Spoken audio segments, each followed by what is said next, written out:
What is going on? You are watching and, of course, listening to Tags Live, aka Talk About Gay Sex, the live edition, where we are here every Wednesday night on the Crowdcast platform. This is episode 509. I am your host, Stevie, alongside my co-host, partner in crime, Kodi Maurice Doggette. How the hell you doing? Okay, hi to Instagram Live. This is episode 509. How you doing, Kodi Maurice Doggette, my co-host? How you doing? Hello, darling. I'm doing wonderful, darling. Hello, darling. Hello, darling. Love it. We have so much to talk about, including our special guest coming on a little bit later in the show, Lamont White. Lamont White is a matchmaker, a dating expert, and a relationship counselor. So much to talk to him on that show. We can't wait to get into that. But before we do, a couple of things. Today, Kodi, is National Coming Out Day. Happy National Coming Out Day. National Coming Out Day, darling. Yes, be proud of who you are and who you support for the LGBTQ plus community. This is National Coming Out Day. Sharing our authentic selves with others is not always safe or easy, and it's not a one-day event.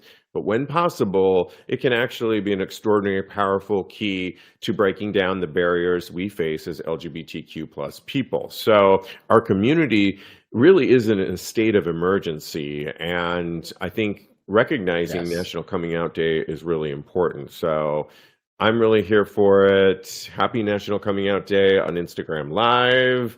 Yeah. Happy to you as well, Kodi. All the listeners back at you, boo. Absolutely. And several years ago on this particular day, one of my favorite artists, Janet Jackson, released the song. Actually, the song went to number one, When I Think of You, reached number one on the Billboard Hot 100, and that was back in 1986. So we're also celebrating that as well.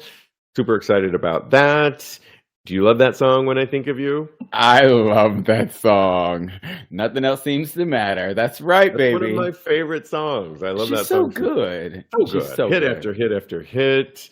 And then also, we couldn't think of a better way to celebrate National Coming Out Day than with a couple that actually celebrated. So a couple from Mexico went to Disneyland, and one of them was actually going to proposed to the other one. They've been together 7 years, and to the other one's surprise, he was going to also propose to his partner. So we caught it on video here. We're going to play it for you right now, but it's really, really special. Take a look at this. I know it's not an Instagram Live, but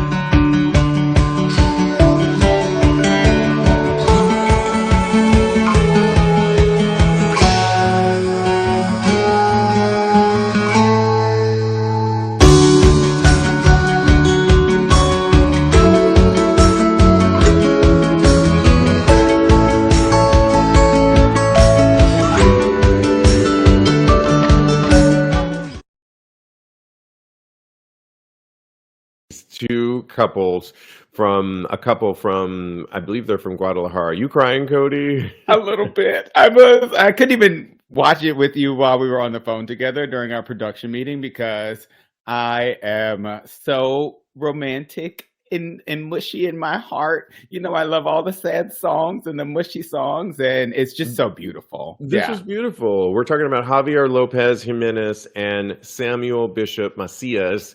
They both live in Guadalajara, and they were visiting America. They were going to Anaheim's Disneyland, that particular one, and one of them got down on his knees, and when he saw the other one got down with his ring as well, and they both propose. The cool thing about this video, Kodi, is the passerbys in Disneyland, and you know, today, a bold move to do in Disneyland. You know, it's not like they went to a gay pride event where it would be totally obviously welcomed, but they did it at a somewhat, I would say, family-friendly, conservative place that right now, I'm not sure I would do that and have the nerve to do it at Disneyland, but Disneyland is Fantasyland, and I'm I think my favorite part of the video is looking at all the passerbys walk by and seeing the joy in their faces. And many had strollers as they were walking by, and it looked like everybody was just on board with it, and it seemed really lovely and beautiful. Yeah, it was great. Everybody was clapping. There was no hate, or I didn't see any disgust in the audience. And I just thought it was a lovely moment. And I just, it just goes to show that not everybody's really hateful in this world towards the LGBTQ plus community. And I think that that's amazing. We need to show more aspects of our love out there in the world. And I just wonder whose ring was better. That's the only thing I want to know. Ooh, yeah. I mean, at that point, would it really matter? Just because Yes, it does matter. I feel like in an age where people want to rush things along, these two guys have been together 7 years. And I think they are truly in love. They want to be married. They are clearly in sync with their actions, that they both thought this is the time that we want to propose at Disneyland. I think it's really, they are a couple, I think, that is totally going to last and make it. And so I think so too. I'm With super a happy. nicer ring. I'm sure both rings were lovely and Okay. amazing, and I'm yeah. glad you have so much faith in people. So thank you so much for that. I don't think I would actually care. And I actually like Oh, a nice really? piece of jewelry. I do. girl. I wouldn't care actually. Good. I already have a diamond that I love that I wear Mhm. every day. So yeah. Okay. Well, we've got to move on to our president's brother, if you will. Kodi, I think you have the picture. I'm not sure if you already I uploaded do. I that uploaded before. her. Okay, so this is crazy because Joe Biden's younger brother, Frank, admits to a naked selfie that he says it got leaked, but it went onto a site called Guys with iPhones, gay dating site. He actually admits that's him in the picture, which I would admit too if I look like that in there. Can we first talk about, let's first talk about the image. I think you could post it up. Can we first say that Frank Biden is, you can't see it there, but this was taken a few years ago. Yeah, How many years ago was it? 2018. 2018. So 5 years ago. Yeah. 5 years ago. Okay, so he's got a nice body there. Somebody said in the comments he could do a little bit more squats, but hey, I'll take it. Come on. He's in his 50s or 60s here. 60s there. Yeah.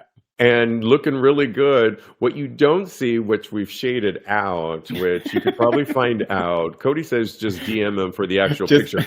I got to see it, and Frank Biden is packing nicely. What did you say? Juicy and thick and juicy all the way. Daddy Frank is doing it big time. I was very excited by this. The story makes me so happy. I don't know why. Maybe it's because now I know the Bidens are just like us. They are packing, not like my former trainer Unleashed Fit. I'm not sure if he's packing, but I see he's joined the conversation. I'm sure he on Instagram is Live,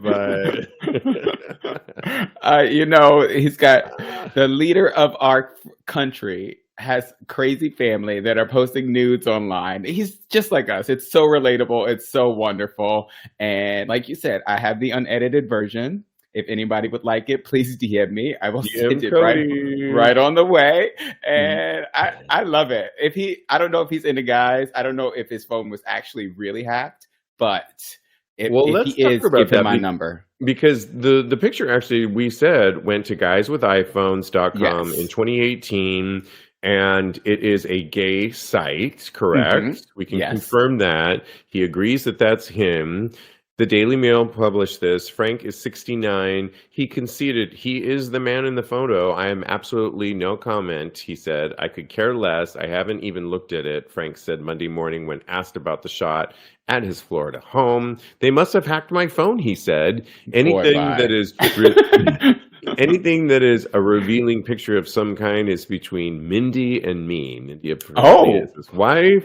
I really don't want to start my day off this way, said Frank. Definitely didn't pose it anywhere. Okay, let's break this down. Do we believe Break it down, him? baby. Do we believe him, or do we think that he has another DL side to A him because he comes from an agreement with Mindy? Maybe. I think maybe he has an an agreement with agreement with Mindy Mindy. to go What is with this, more. Jada Smith and Will Smith all over again? Did you hear about that? We're not going to get Oh, into it. I think that they have a what did they call it? Not a situationship, entanglement. Oh, that's what it was called, and Yeah. it was amazing. So maybe they Yes. have an entanglement. I don't judge. I just say, share the wealth because it is wealthy down there, and I'm in love with it. So thank It's you. nice. It's Yeah. juicy. And I love that he confirmed that that's him. I would too, because it looks great. And hey, still, we don't know if they have an entanglement or not, Mindy and him, but we can also dream. So go on, Frank Biden and the Go Bidens. ahead. All right now. Yeah.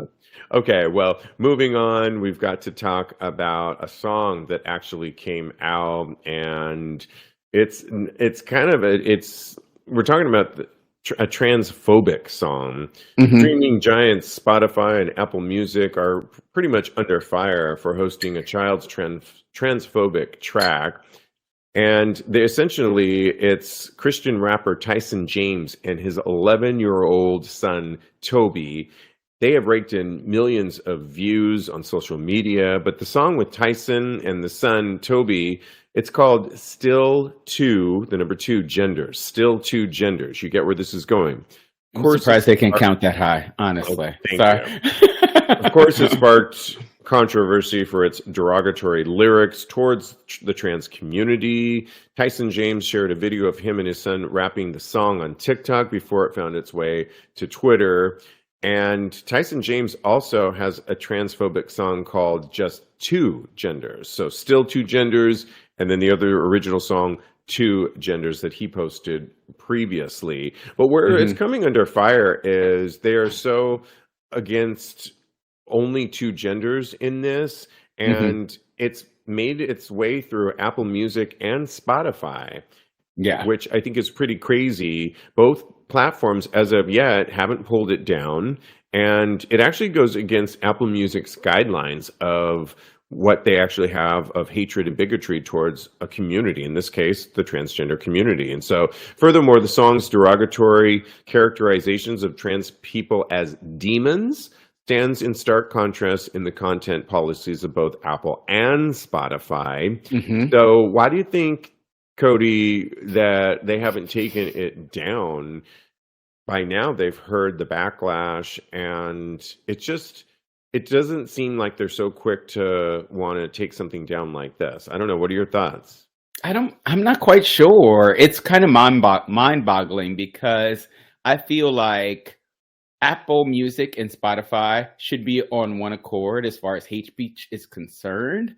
I think that this is blatantly hate speech. And I know that if I personally put something up about a song about the Proud Boys or the KKK or anything like that, and that was inflammatory in that manner, I feel like it would be taken down immediately. And because this is sowing the seeds of hate in people. This is actually the textbook definition of grooming, because we know that this child did not come up with this song. He is being used, and he's being used as a vehicle to spread this hate. And it's just ridiculous to me. It's unconscionable, and I don't understand it. I can't believe it. It's horrible. This coming on. Why they got to be rapping also? Because they probably don't even like black people, right? Well, exactly. And this coming off the heels of Meta, which has simply failed to moderate content for anti-trans hate groups on Instagram. And this is based on a new Watchdog report. And the report was released by Media Matters for America. The Watchdog group on Tuesday criticized Instagram for all its alleged failure to effectively moderate content posted by the controversial anti-trans organization Gays Against Groomers. Time and time again, Kodi, they have failed to actually moderate content, but let a lot of other content go through.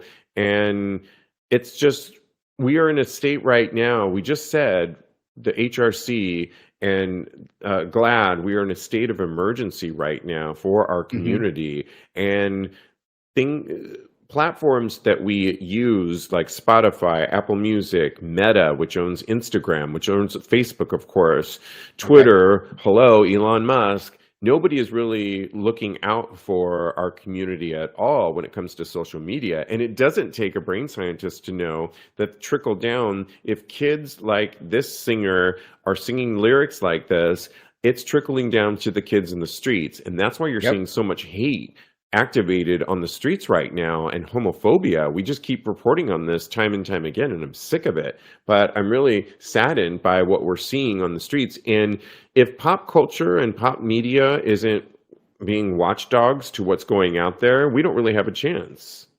Yeah, no, I totally hear you. Instagram is failing us yet again because I feel like more and more they are not aligning themselves with the LGBTQ plus community. I think that if they're letting this hate speech go unchecked, and I can't understand why they would even align themselves with this type of stuff, and it's just really ridiculous to me. These idiots they even attacked Sesame Street for saying that Wow. everyone was allowed on Sesame Street, and that Sesame Street was trying to actually uplift our community, and they went at Elmo's neck, and I Oh, cannot believe who would go at Elmo's neck. He's the sweetest little character ever. Like, what does it right? take for you to go at Elmo? So it's just Maybe ridiculous.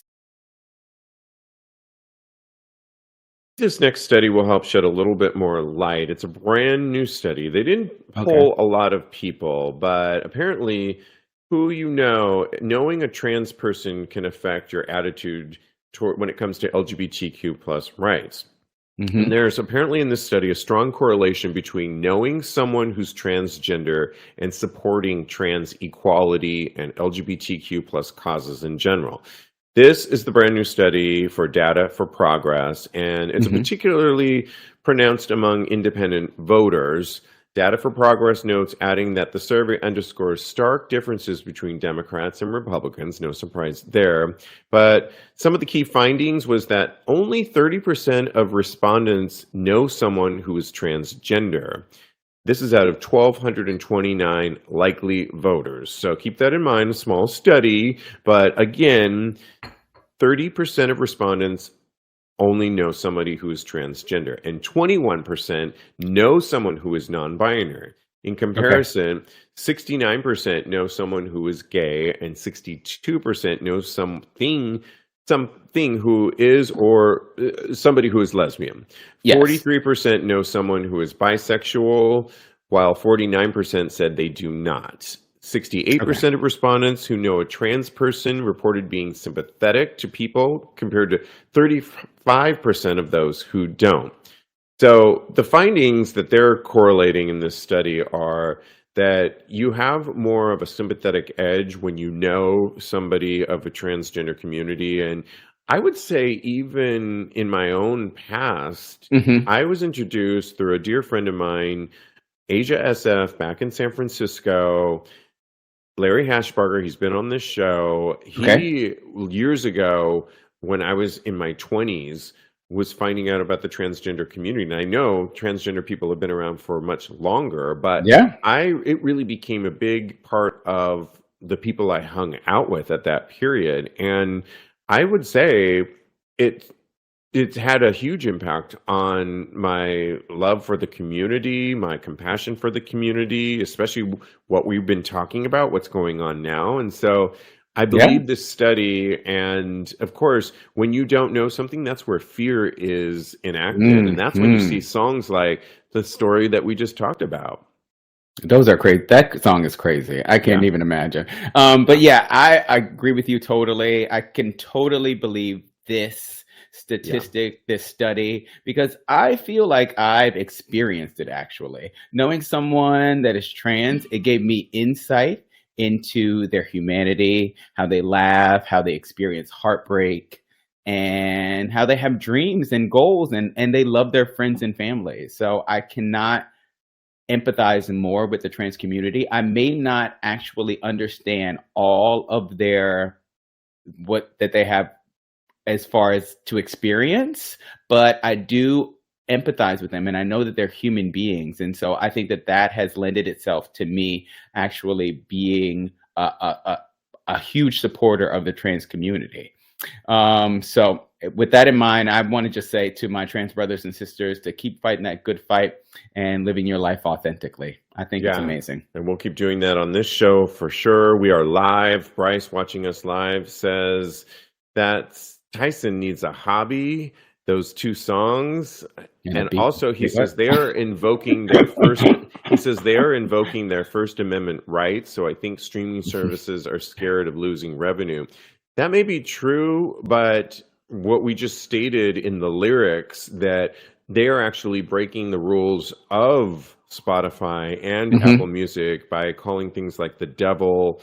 Those are, and many other things that are in those lyrics. So they're actually breaking the contractual agreement that they signed when they posted those songs. So I think it goes way beyond your First Amendment rights and free speech. Wow. Malibu says some rap lyrics are inflammatory. The Middle East conflict on social media is blowing up. Inflammatory. It's not just this singer, just saying. Good point. And yeah, we hear you. Keep those comments coming through. Lastly, before we get to our interview with Lamont White, Matchmaker, coming up in just a second. We love a good follow-up, and one of our favorite newer artists right now that everybody seems to be talking about is Troye Sivan. Troye Sivan wants everyone to leave his body alone.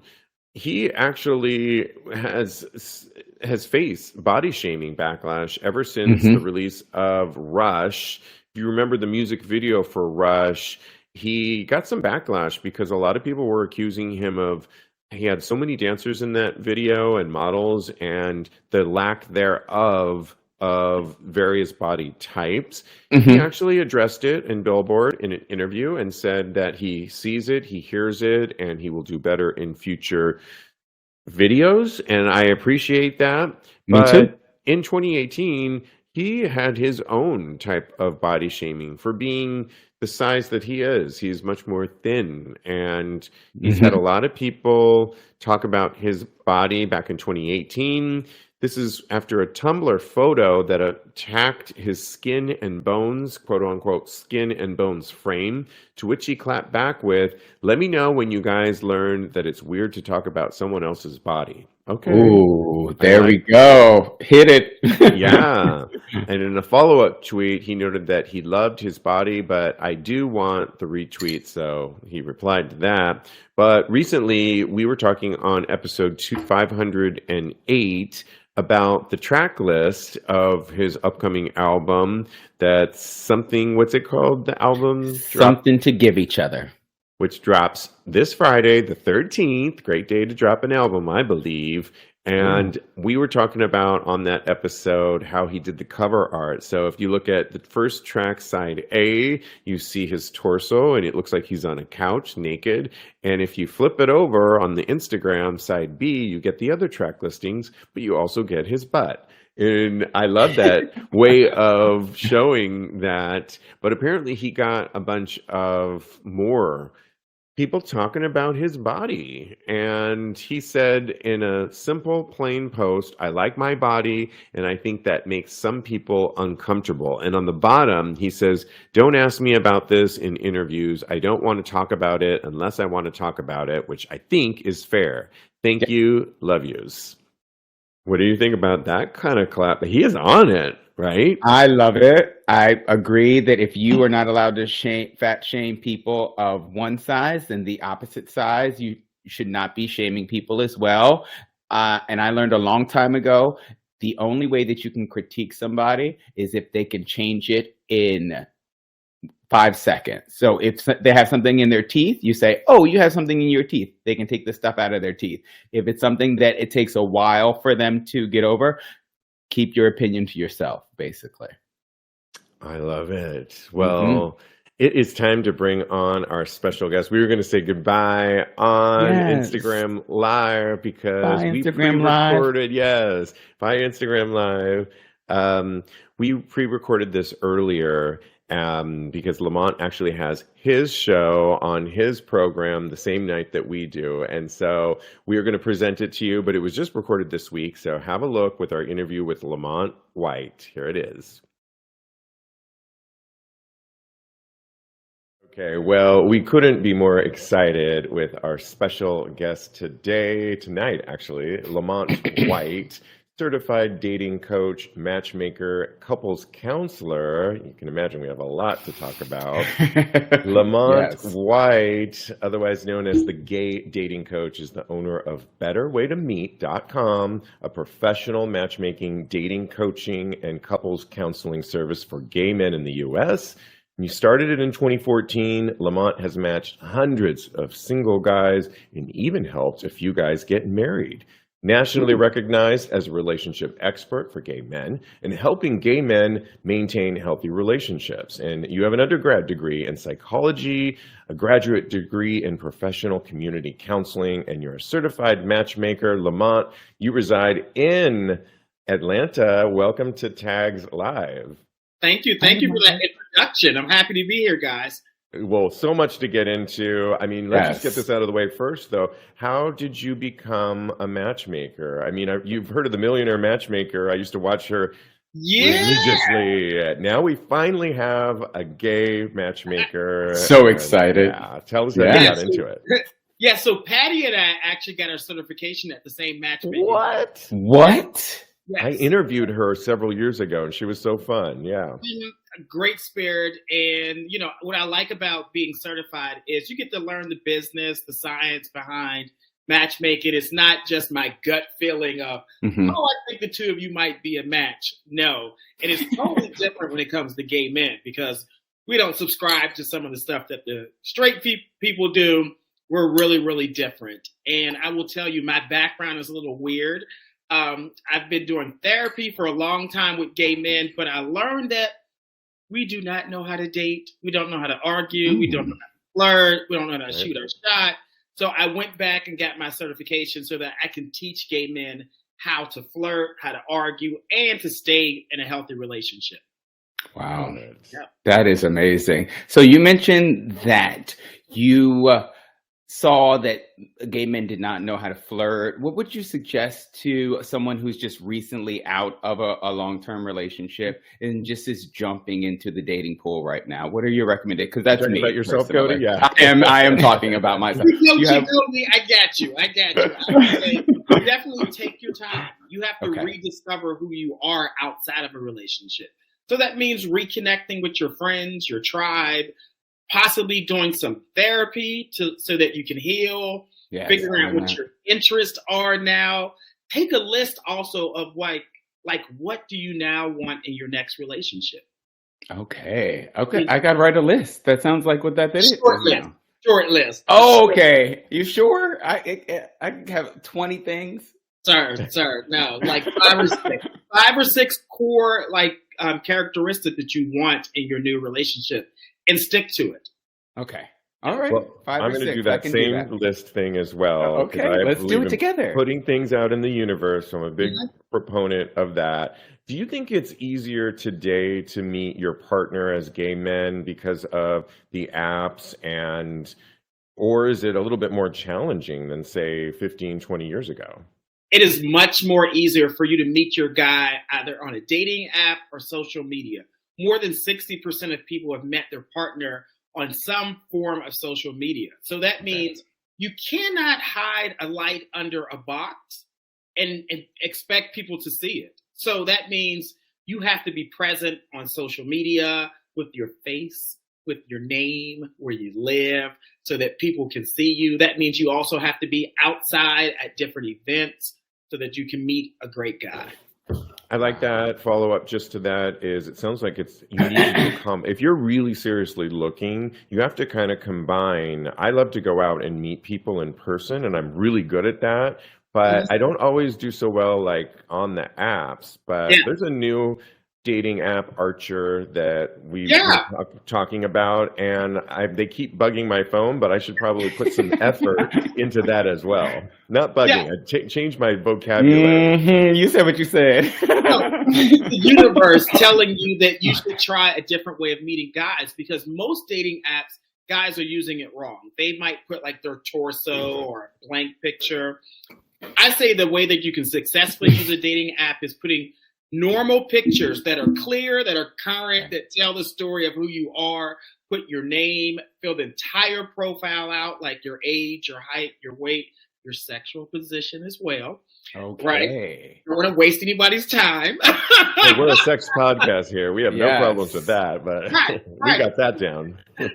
And say what you're looking for in a partner, right? If you do it that way, you will still get the, crazy pictures and all that type of stuff and nudes. But guys will look at you differently and say, wait a minute, he looks like he's serious about meeting somebody. Yes, I love that. You know what, though? The torso gets the boys. But I'm just putting that out there. You can put a gym picture, with a shirtless one, but we also need to see your face. That's true. I definitely see Kodi. that. Yes. And you mentioned putting down your sexual position on your dating profile. We did a story not too long ago about the difference between tops and bottoms and the way that they think. In your opinion, how big of an issue is sexual compatibility in a gay relationship? So I think sexual compatibility is one of the core components of gay relationships. You can ask me out if you want, but when we come to what you desire, it's okay. I do think that, and we looked at a number of studies, most gay men that are married are in long-term relationships, 5, 10 years. There's some flexibility there, which means there's versatility. It's not every day, it's not every week. It might just be on birthdays or Christmas or holidays. There's some Hanukkah. Right, Hanukkah. Guys, I'll let you sit on it and have a good time. So I think it's fine to stick to what you like, but if you're having a hard time finding love, open your horizons and try to be a little bit more flexible sexually. Okay, all right. And a quick follow-up on that. In your opinion, what are some other issues that one should consider when picking a partner? Core values. Listen, that has nothing to do with what the person looks like. I'll say it again. Core values, no matter how cute, handsome, whatever he looks like, that has nothing to do with who he is as a person. So if you value honesty, transparency, advocacy, health, spirituality, you need to know that for yourself so that when you meet a guy, you're looking to see if there's compatibility there. Okay, I love that. That's Great amazing. advice. Well, one of the things that I've noticed in the last couple of guys that I've met, if we're going to make it personal here, is being non-committal. In other words, there's chemistry. We have a lot in common. I can think of 2 recent people, and it just seems like they don't want to commit to the next outing. And do you find that a lot of guys today, gay men in particular, I also talk to some of my hetero friends, that people don't want to commit that often? So you say commit to a second or third date? Thank you. Yeah, that second or third date. Forget about the relationship, at least getting to the second, third date. Yeah, so there's something about you that the guy says, oh, he's handsome, he's gorgeous, he's cool, I like the conversation, but there's something that is missing for him to say, I want to take it to the next level. So you can do 2 things. One, you can move on. Right. Just, literally usually what I'm doing, yeah. Just move on.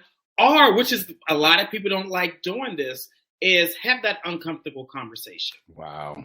And say, hey, I really like our first date. I thought I had a great time with you. I like the way you smelled. The energy was great. Seems like you don't want to go on a second date. Can you tell me why? Ooh. I like that. Yeah, that one I could do with one in particular. The second one, it was more, he kept nursing the conversation, and we never even got on the first date.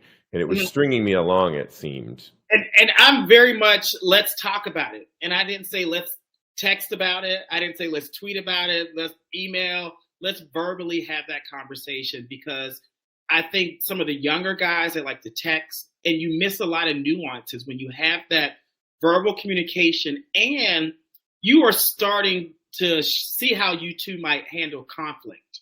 Mm-hmm. And if you're going to stay married, you're going to stay in a long-term relationship, you have to manage conflict successfully.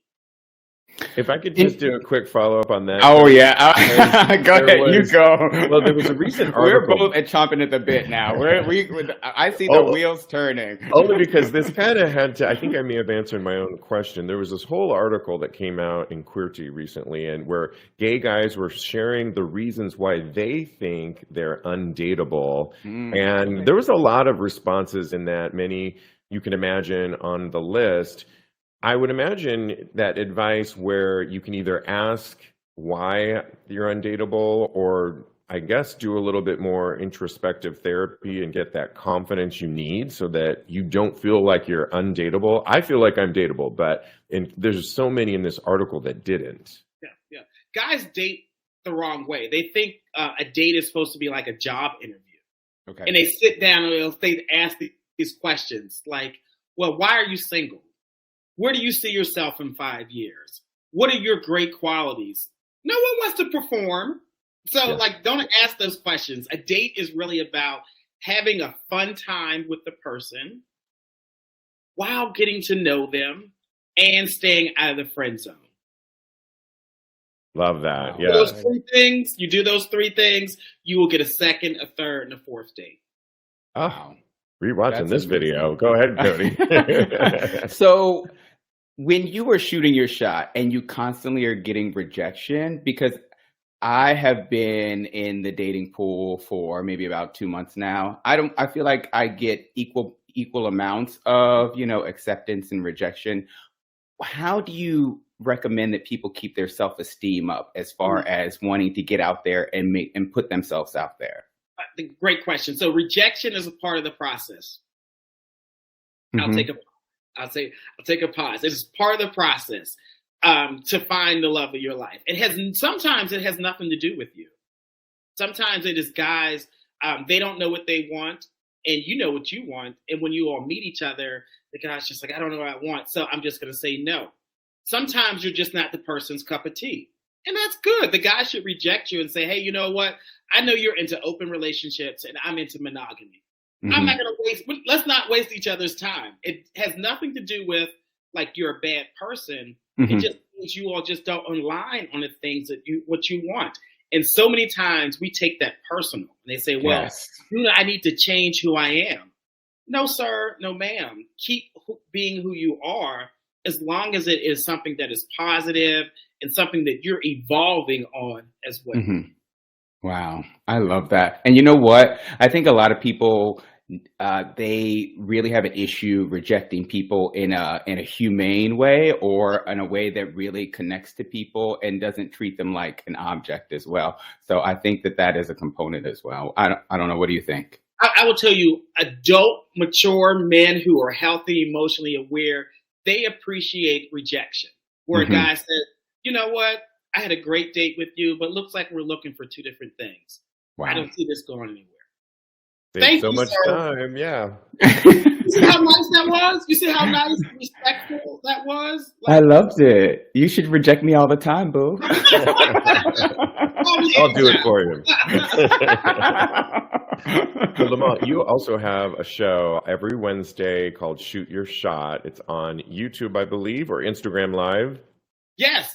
So every Wednesday, sometimes I'm on Instagram, sometimes on YouTube, but it's a fun, silly, but effective way for guys who want to meet each other on a social media platform. So I interview guys to get to know who they are.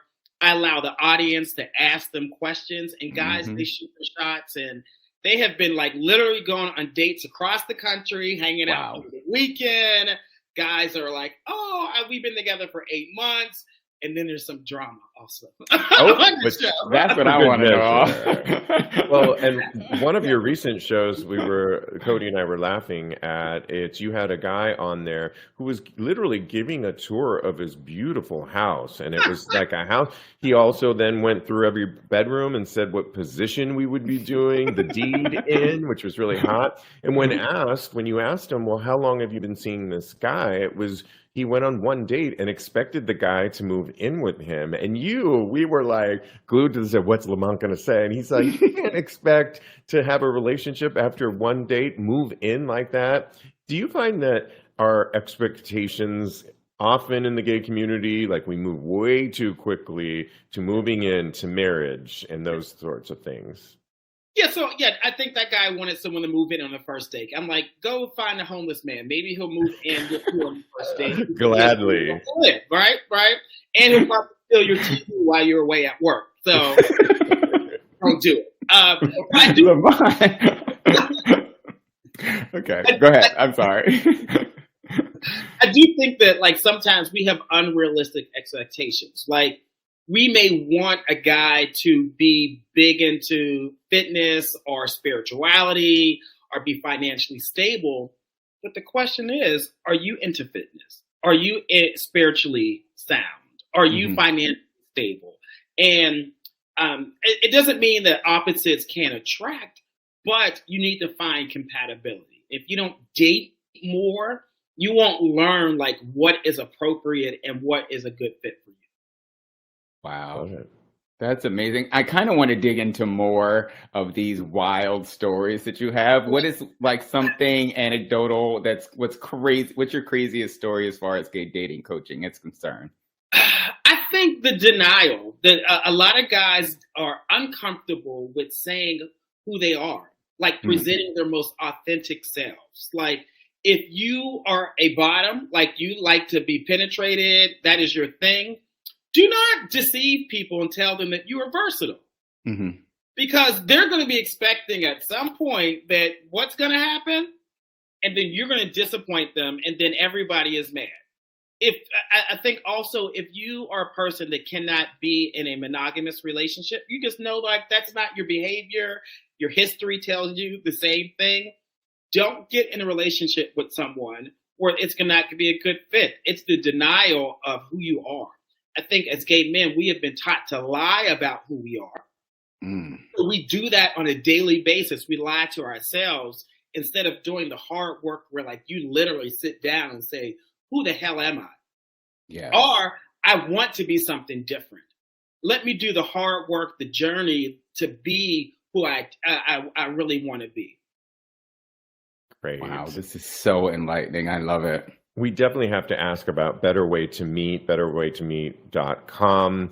It is your website that you started, and you have different packages on there on VIP matchmaking. You have things like you could work with many of the counselors you have on there, a dating coach session. In general, how would you describe the site, and how should people approach it if they want a more one-on-one type of experience? I tell people, so a lot of people know me from Instagram as the gay dating coach. The business that I have, which I started way before Instagram, almost 10 years we're celebrating, Better Way to Meet, that's for guys who are serious about finding love. That's for guys who are like, hey, I don't know how to date. I need help. So the staff at Better Way to Meet, we work with guys all over the United States. We work with them individually to make sure that they are dateable before we send them on dates. Because matchmaking is not like buying a car where you can say, this is the make, the model, the price range I want. You have to be marketable and dateable as well. I'm sorry, I don't mean, can I pause you for 2 seconds and ask you what I'm really apologize, but what is being dateable? Because I'm really kind of confused about that term. Yeah, so dateable is being what you seek to be. Dateable is also being confident. It's having qualities within you that other guys, when they see that, they smile and they want to be with you. Okay. So a guy, I would say that is not dateable. An example of that is a guy that does not have any interests, any hobbies. All he wants to do is sit at home and go to work. you're not dateable, sir, because no one wants to come home and see you just sit on the couch. Mm-hmm. Right? Wow. A guy who is not honest, you're not dateable because no one wants to date a liar. It's about having core values that guys appreciate and want in a relationship. Okay. All right. So I apologize for interrupting you again. No, that's fine. Yeah. I'll also add that does not include a gym body. Okay. You can have a gym body and not still be dateable, right? You can. And real quick, it's probably the short answer that we need on this, but open relationships, do they work? Do they not? So there are all different types of relationships. There are monogamous ones, there are open relationships, there are agreements, there are polyamorous relationships. All of those types of relationships, they work. They're successful. What makes each of those types of relationships work well, if you do two things. You got to communicate and you got to manage conflict. None of those relationships will be successful if you don't talk about your ever-changing desires, your problems, your concerns, and also if you don't manage conflict. When I say manage conflict, that means talking about the elephants in the room. If you're pissed off about something, hey, babe, I didn't appreciate how you did this. It made me feel this way. You know, a lot of people look negatively on open relationships or agreements or polyamorous relationships because we have been taught that those are not real relationships, that the only type of relationship is between two monogamous people. But that comes from, you know, Christian, heterosexual, white beliefs about like ownership. And I just feel like as gay men, we should challenge those beliefs and we get to write our own stories about who we are. That's right. Well stated. Love it. Lamont White, so happy to have you on. We have to have you back for sure because we barely scratched the surface, but Totally. tools we can use here. I know our audience is going to love it. How can people follow you besides going to the website? Of course, betterwaytomeet.com, but how do you want people to follow you besides that? Sure. They can check out my Instagram handle is The Gay Dating Coach, or on YouTube where all of my content is on the YouTube page. It's also The Gay Dating Coach. Love it. Thank you so much. Fabulous. Thank you, Lamont. Yeah.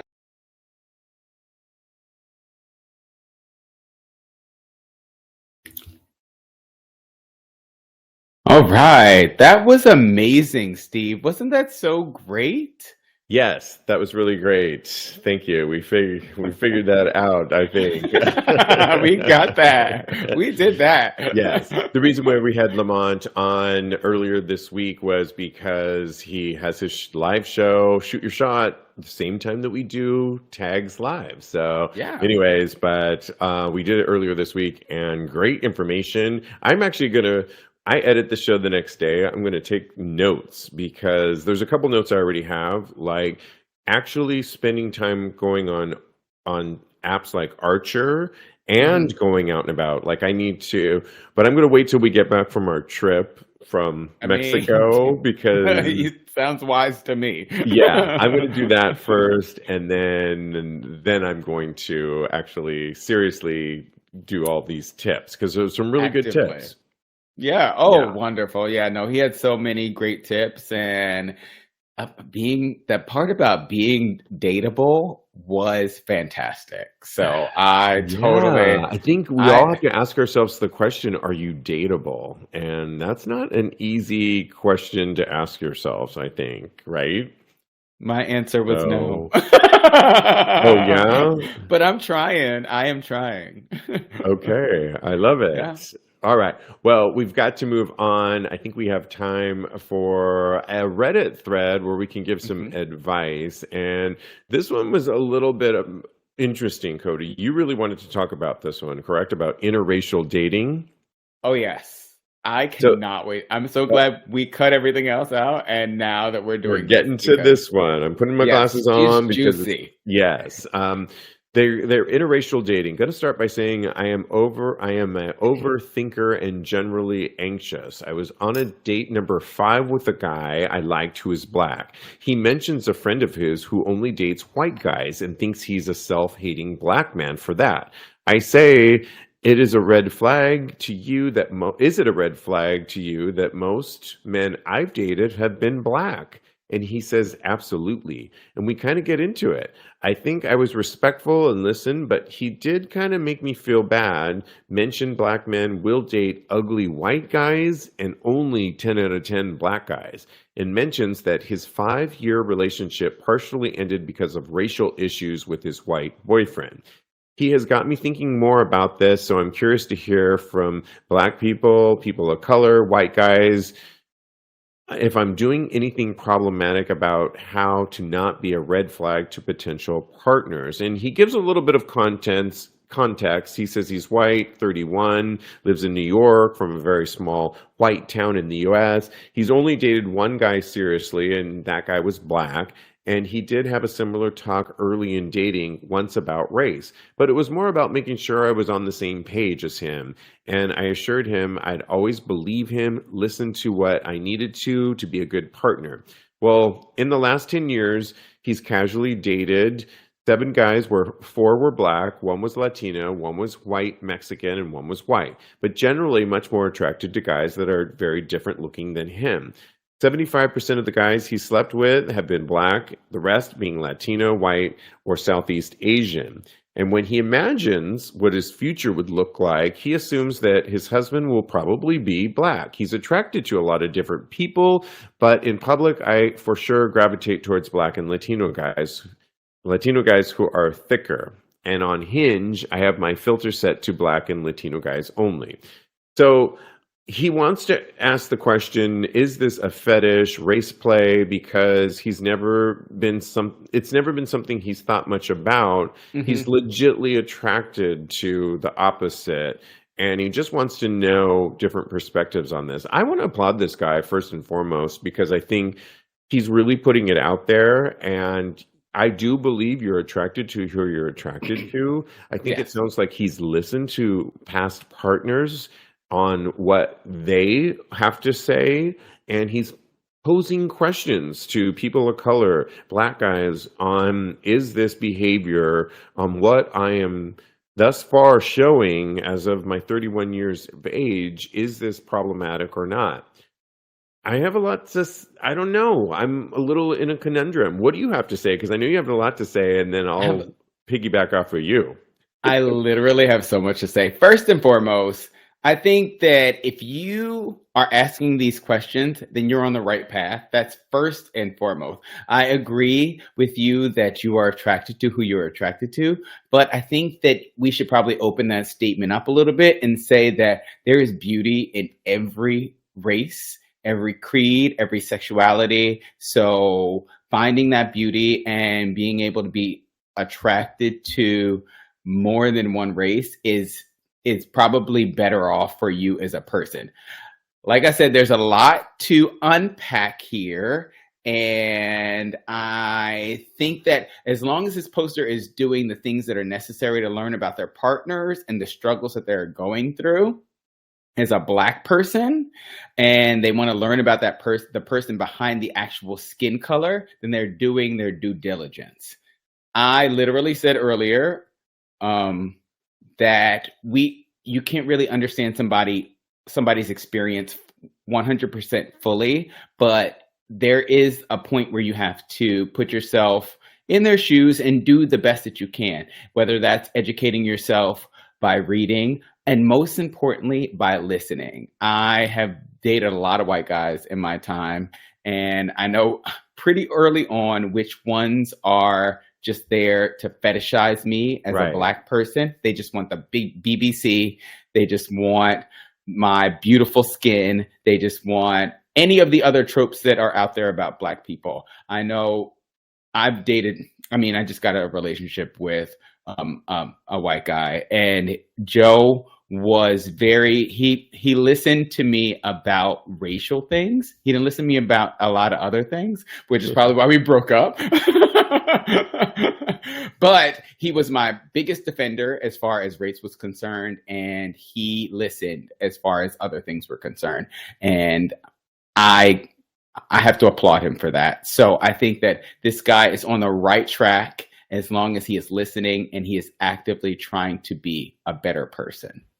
I want to agree with you. I feel like this guy is listening. I've also been on the same page with you where people have fetishized me, where I knew that I was just another Latino, another Mm-hmm. brown skinned Latino, that could I have been anyone of Mm-hmm. the Latino race that happened to come into your vision recently, that now I'm on the flavor of the month here. And where I commend this guy is, if you like what you like, and he's doing the good work. I feel he's questioning and being wanting to be a good listener when it comes to people of color. And I think he shouldn't, he's doing all the right things. And I think that this would not be somebody that I would accuse of fetishizing a certain group.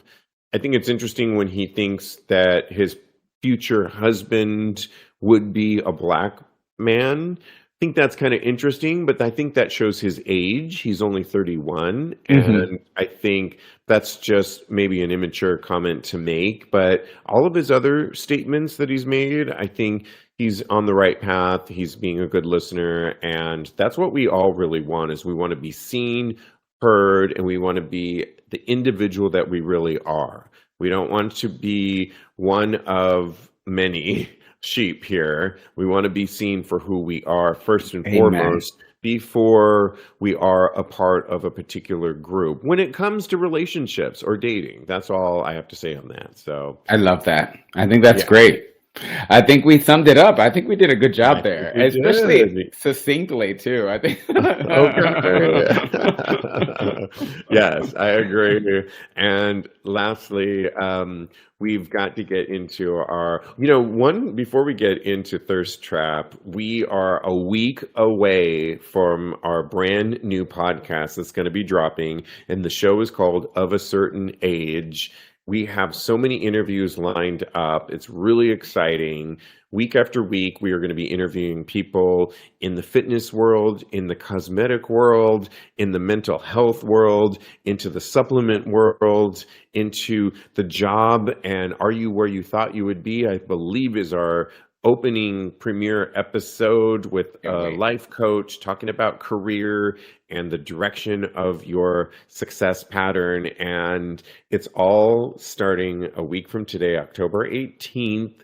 Our brand new show, Of a Certain Age. And the way you could follow it right now, which you'll get updates because we're going to do a countdown, as you know we can only do, you can go on Instagram and follow us, Of a Certain Age Pod, P-O-D, Of a Certain Age Pod, P-O-D, and follow us. And starting this weekend, we are starting the countdown on that Instagram channel. And next Wednesday, October 18th, Of a Certain Age debuts. And how excited are you, Kodi? I am chomping at the bit. I can't wait. I'm so excited. I'm nervous because you always get a little nervous when you have a baby. And this is our baby. And I'm so excited. We give him a long name too, Of a Certain Age. That's Yeah, we and I'm did. okay with it. Me as well. We've earned those years in our age, and Amen. I feel like we've learned a lot in recording many of these episodes, and we hope that we can disseminate that information to our listening audience. So stay tuned. Of a Certain Age, follow it, Of a Certain Age Pod on Instagram to get the latest updates for the show that drops Wednesday, October 18th, wherever you get your podcasts. And lastly, we couldn't help but do we have time to do this? Oh my goodness. I mean, if we keep it quick, who Keep you it vote for quick. this Straight week? gay porn. Pick your favorite one. I'm just going to go first. There was a lot to choose from, but I think Josh Moore's, where he's got that uncut cock and it looks like he's dripping cum all over his body. I'm like lusting after that. He gets my pick of the week. I will post Yes. it on tagspodcast.com, episode 509, and you can vote for yours. Who gets your pick? Josh Moore. I have to vote for him. It's such a hot pick. He's in front of a metal wall. He just did a bukkake film, and he's God. covered in cum, and he has a huge smile on his face. So I love Eli it. says Derek Savage. Jensen says, Victor the Orange. Love it. Thanks for playing along. And thanks for joining us on this episode. So much fun. You can follow Kodi. He's a life coach at KMD Coaching on Instagram, or his personal account at Mr. Maurice. Follow me on Instagram. I am _Steve V. Go to the website, tagspodcast.com, reference episode 509. And in the meantime, continue having hot gay sex. Lovely. See you next week.